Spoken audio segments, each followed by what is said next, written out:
महागठबंधन संघर्ष समिति द्वारा बैंक बचाने को लेकर आंदोलन 7वें दिन भी जारी रहा।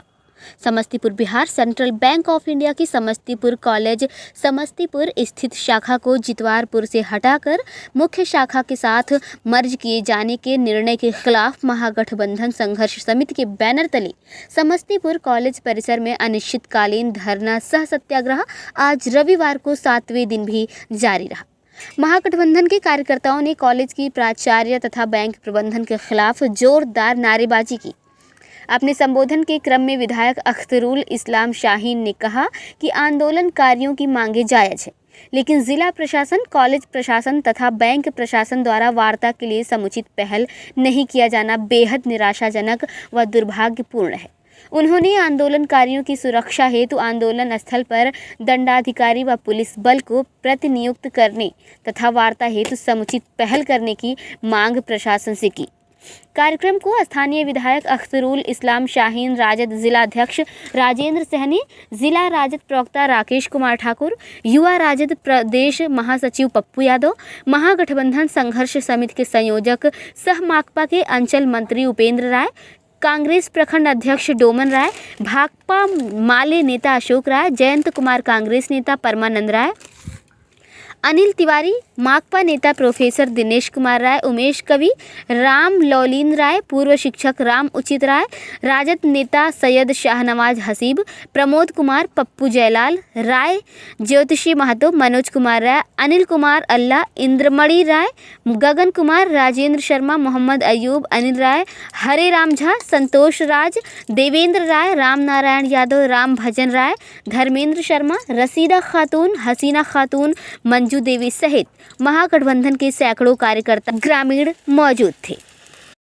पलटन साहनी, संवाददाता, समस्तीपुर की ये रिपोर्ट। तमाम तरह के राजनीतिक संगठन भी इसको लेकर के आंदोलित हैं, तो निश्चित रूप से इसका असर पड़ेगा और वित्त मंत्रालय विभाग को, मतलब सेंट्रल बैंक के बढ़िया अधिकारियों को इसके लिए निर्देशित करेगा। और उन्होंने आश्वासन दिया कि मुझे लगता है कि मेरे द्वारा लिखे जाने पर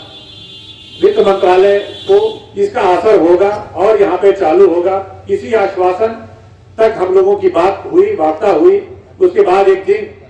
2-3 दिनों पहले उपेंद्र जी से मुलाकात भी हुई, अभिनंदन समारोह जितवारपुर में। उस दिन वहां के बाद कहीं का कार्यक्रम था। उस दिन इन्होंने कहा था कि धरना स्थल पर हम निश्चित रूप से आएंगे। तो हम लोग का प्लान 1-2 दिन से था कि जिस दिन भी इधर का प्रोग्राम, दिन का फ्री का समय होगा तो हम लोग बैठेंगे, इस पे बात करेंगे और आगे की क्या रणनीति होनी चाहिए।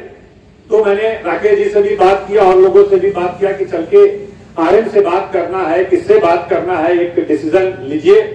और चल के एक प्रतिनिधिमंडल हम लोग पुनः जरूरत पड़े तो डीएम साहब से पुनः वार्ता करें, पुनः हम लोग आरएम से बात करें और उससे बढ़िया अधिकारी कौन हो सकते हैं उनसे बात किया जाए। क्योंकि ये एक तानाशाही है कि आप इस तरह से जनता के हक हकूक को अनदेखा करते हुए, उसकी कठिनाइयों, उसकी आसानियों को अनदेखा करके आप यूं ही बैठे बैठे ऑफिस में निर्णय ले लेते हैं। तो ये कहीं से उचित, इस तरह का उचित नहीं है। और इस तरह हम लोग एक जनप्रतिनिधि होने के नाते, तमाम राजनीतिक कार्यकर्ता होने के नाते, जनता के साथ जो मनमाने तरीके से जो कार्रवाई किया जाएगा तो मूक दर्शक बन के हम लोग नहीं बैठे रह सकते हैं। हम लोग जो भी उचित कार्रवाई होगा उस पर हम लोग कार्रवाई करेंगे और सेंट्रल बैंक को विवश करेंगे कि वह अपना निर्णय वापस ले। और डीएम साहब ने एक बात और कहा था, क्योंकि मैंने 2 विषय रखा था, एक तो सेंट्रल बैंक का विषय रखा था और उप डाकघर के बारे में भी बात आई थी। दोनों शायद अलग अलग क्षेत्र है। तो डीएम साहब ने आश्वासन दिया था कि वह मेरे अधिकार क्षेत्र में है, वो राज्य सरकार और हमारे क्षेत्र में है, वो तो हम अपने कलम से कर सकते हैं, आदेश दे सकते हैं। तो उन्होंने इतना आश्वासन दिया था कि उप डाकघर वाला तो मेरे कलम से हो जाएगा और इसके लिए मैंने पत्राचार किया है और वित्त विभाग को लिखा है इस विषय में। तो मैं पुनः एक बात कहूंगा कि पता नहीं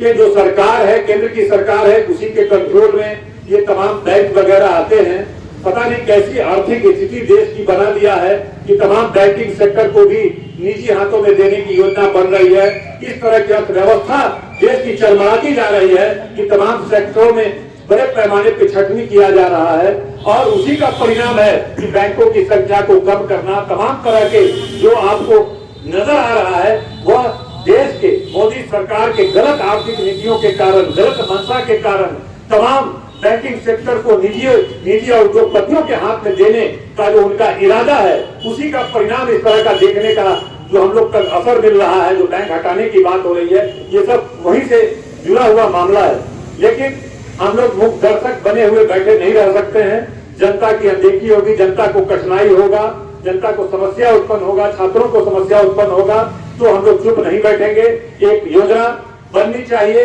और मैं आपको आश्वस्त करता हूं कि इस मुद्दे को जहां आप कहेंगे कि डीएम से पुनः चल के एक प्रतिनिधिमंडल मिले, वार्ता करे, आरएम से मिले, पटना में चल के किसी सेक्रेटरी स्तर के वित्त मंत्रालय के किसी अधिकारी से वार्ता करनी पड़े, जो भी करना पड़े, इस बैंक को इसी जगह पर रहे, इसके लिए जो भी करना पड़े, यह संघर्ष समिति के साथ हम लोग मिलजुल कर इसके लिए लड़ाई लड़ने का काम करेंगे। और हमको पूरा विश्वास है कि जिस तरह से यहाँ पर महागठबंधन संघर्ष समिति इस मुद्दे को लेकर के लगातार लंबे समय से संघर्ष कर रहा है और पूरे बुलंदी के साथ कर रहा है, मुझे लगता है कि तमाम संस्थाओं को झुकना पड़ेगा और यह सेंट्रल बैंक का शाखा को यहाँ पर पुनः देना पड़ेगा। मैं इसी आशा